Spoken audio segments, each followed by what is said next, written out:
Okay, in the last episode we talked about laminar effect, or essentially the inability for water to remove the heat from an object. In short, water flows this direction in layers, but we apply heat at this direction, and that is a problem for the heat being transferred into each layer, if you like, of the water. So what ends up happening is that the water around the outside gets very hot, and the bit in the middle ends up being pretty cool.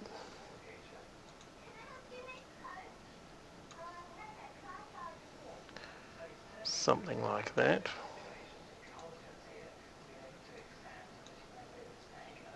Now, we're going to discuss what we can do about it. And the simplest thing is to simply increase the velocity. So instead of putting a very low velocity water through it, bang it through at high velocity.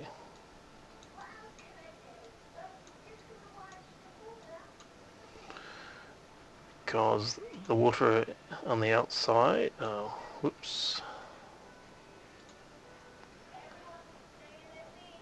because that should be hot, and if this gets progressively warmer,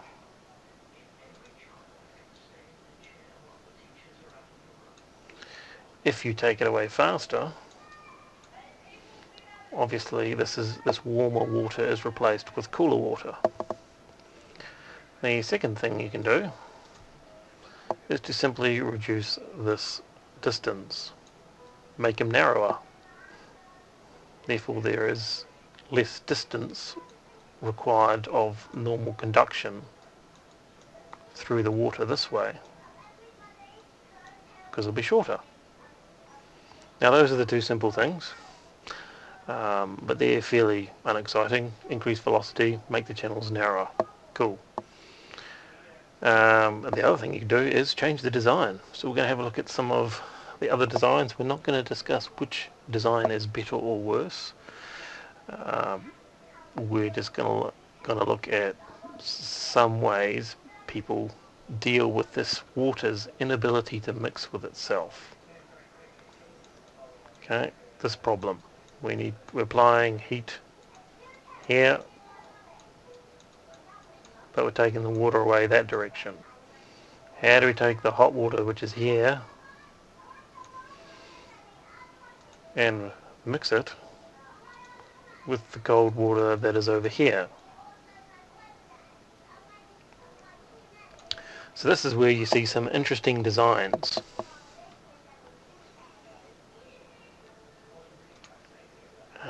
That is my one, where I've gone for narrow, higher-ish velocity.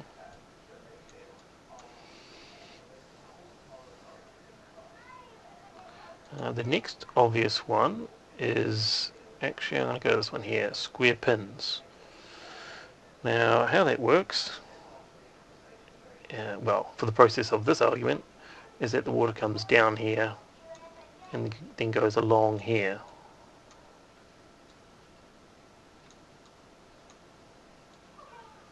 Oops, I missed the slot there. Now, obviously you've got this gap here. So what happens is as the water goes down here, there's a change in width and we end up with a bit of turbulence, because some water needs to go down here.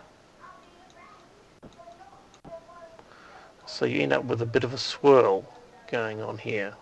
It's not a consistent width, and therefore there is some lateral mixing that happens through this gap through here, and that is very good. It prevents, it doesn't prevent it, it reduces this insulation layer.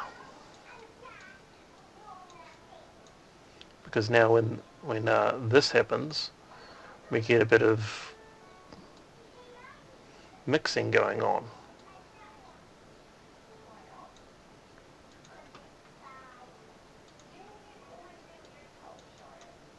which is a good thing. Now there are some interesting construction related drawbacks to pins, at least from my construction. If you take a water block like this, which has lots of straight pins, this obviously the pin is supported by the end of the block, and it is one straight line. So it ends up it's self-supporting itself, or at least down the length it's being supported. Now when you turn those into square pins, you've now cut that into smaller square pins. Now the support, I might just change colour here.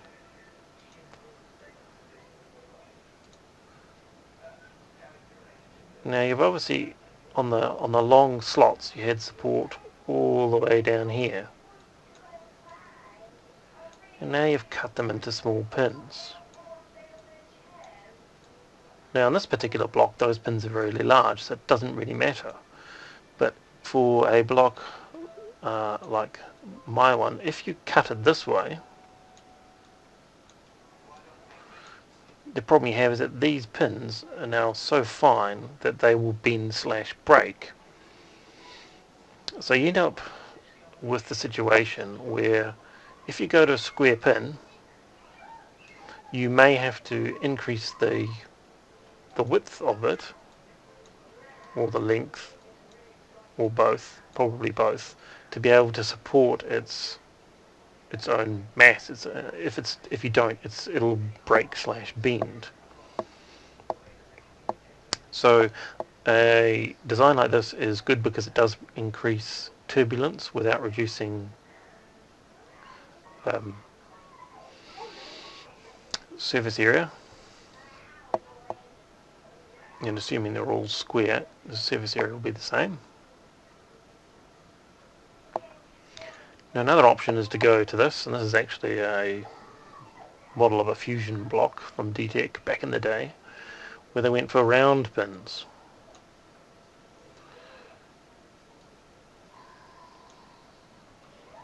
Now the idea of this block is that the water comes in the centre there, where would be the top, down there, and then out through here in all directions, which is great. Not for TECing, but great for a CPU. And they use round pins. Now round pins personally is something I've never looked into and done many simulations except for this water block, because in my opinion they're incredibly painful to actually make. You can't use a slitting saw to make the block, and which therefore means you need a really long end mill, and that creates a lot of problems with flex and breakage and taking a lifetime. So I'm actually not sure how they actually made this, but using a slitting saw and end mill in my opinion would be a complete disaster. It does end up with irregular gaps because you've got circles here, circle here, circle here, and you end up with a bit of the gap is not the same, even though I've failed to draw a circle very well. Now we have a block like this, which is diamonds or squares on the angle, and this is a particularly interesting one for creating turbulence, because unlike a square block where the water still has a directional flow,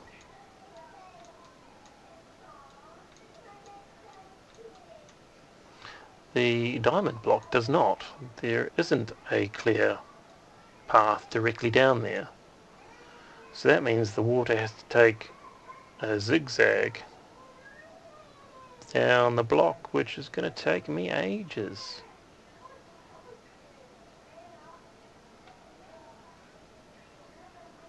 And that is definitely stirring the water up.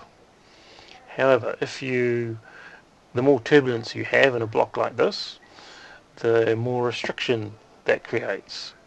So you can have a water block that is straight, and there'll be less turbulence than a block like this. But with turbulence becomes a restriction in flow. So if everything was the same, in theory this would be a more restrictive block. So that side effect means is that, or the spin-off if you like, is that your gaps need to be potentially bigger in here, and therefore you're going to lose performance. Like this here, this width here is the same as my block, but there's an awful lot less gaps. Now that is in part because of what I mentioned before. If you go to pins, they need to be bigger because of strength related issues. But also, if it was incredibly narrow, then you would have problems with how restrictive the block was. So you can kind of trade off a really complex design, and I'm not saying this is actually a complex design, this is just one of the standard off-the-shelf basic designs that you would use, by going to a simple design like this and just making it narrower and taller than you could support with like a diamond pin. And so that's why I didn't want to talk about which is best and worst, because there isn't necessarily a best and worst. You can optimize a simple design, or you can go with very basic complex design if you like. And what actually becomes the best, you don't know until you've done lots of simulations and lots of work. Now we're going to go to one of the original blocks that I made, which is this one here, and talk about this hoo-ha. Now my block is, well, this block has a very large gap this way. Oh, that's just horrible. We'll turn that into a circle. That's a 3mm gap, and the reason for that is because an end mill that you use to mill on a milling machine, the shaft is normally 3mm. Let me change colour.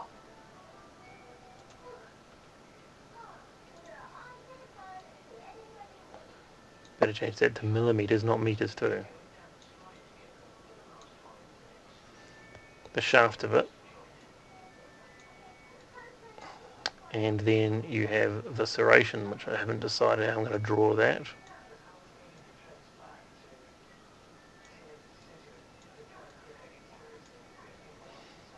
Is the same width as the shaft. And this, I believe, is 12mm. And that 12mm happened to be the thickness of the original copper block which I milled it from. But it also meant that I could mill deeper because the shaft width allowed me to go down. Now if you look at a 1mm end mill, it will have hopefully a straight shaft, and that may be 3mm, and then it will taper down to 1mm. And this may only be 2mm.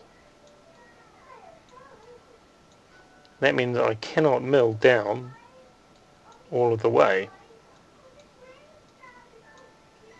with something that small, because you've only got that depth in the shaft prevents it to be any deeper. The other thing is that if I actually made it out of a 3mm end mill, I mean it's not 3mm, I've broken it now. What have I done? A 1mm end mill. It would take a lifetime to mill this lot out, because I'm only taking 1mm off as opposed to 3. It would take a lifetime to do it, and they already did take forever. But that has actually got nothing to do with the flow down the block. So what I want to say is that these are actually jolly huge at 3mm.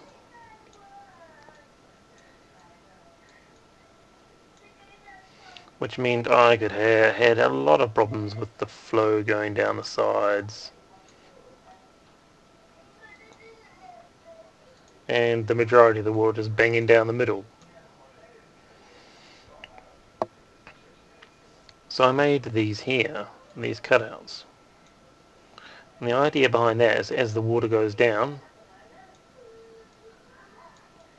it is no longer a uniform flow, because hang on, the water's flowing down here, water's muck going down here, and it's like, oh hang on, there's a jolly, what's going on here?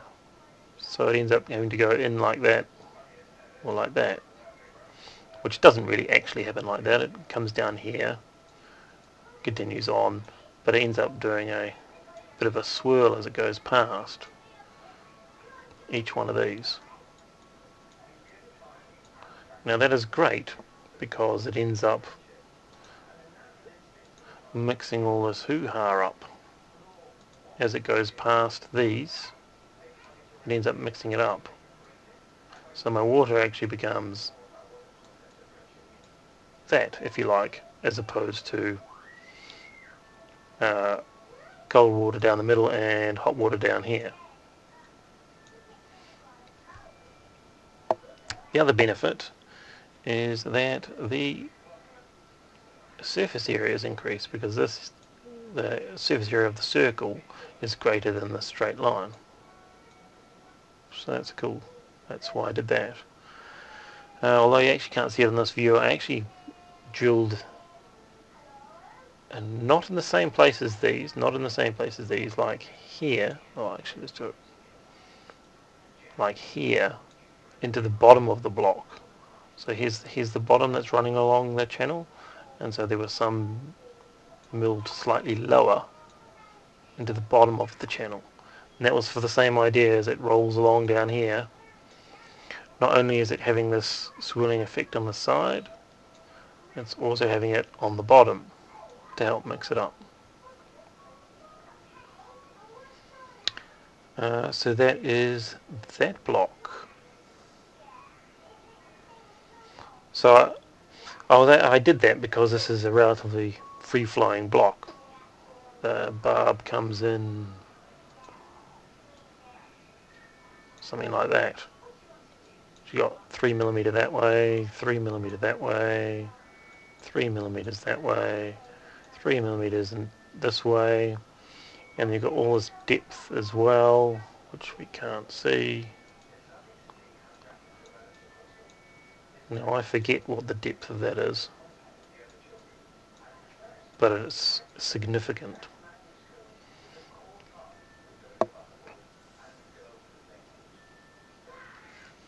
So the reason why this was the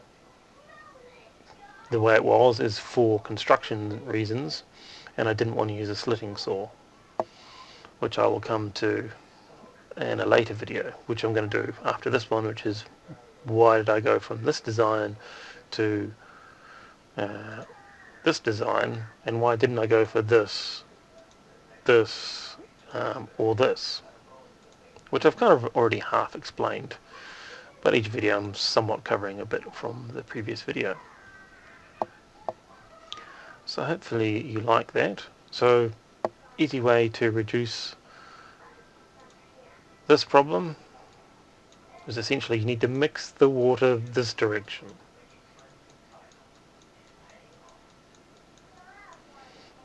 You can increase velocity, which you could say is the easiest because, well, it doesn't necessarily require any additional milling. You could say that can be externally achieved by increasing flow rate via more pumps or whatever. You can make it narrower, or you can tackle the problem directly and attempt to mix all that water up, which you can do via maybe square pins, maybe pins, though I don't know how you'd make that, diamonds, and that, or adding additional irregularities to the flow width. So hopefully you've liked that, and we will continue on with the next episode. Please give it a like, show your support, As far as I'm aware, I actually don't think anyone has taken the time on YouTube to explain Waterblock design. So I'm hoping that you enjoy it. I'm certainly enjoying talking about it to what is the black hole of the internet. And as I've said before, ask questions so I can make videos. Like, I don't know what to do, I'm just doing what I'm doing at this point. Give me ideas and I will do it. And lastly, I'd like to point out that I at no point claim to be a professional super ninja, awesome, all-knowing. I'm trying to take a relatively basic view. This is my understanding of it.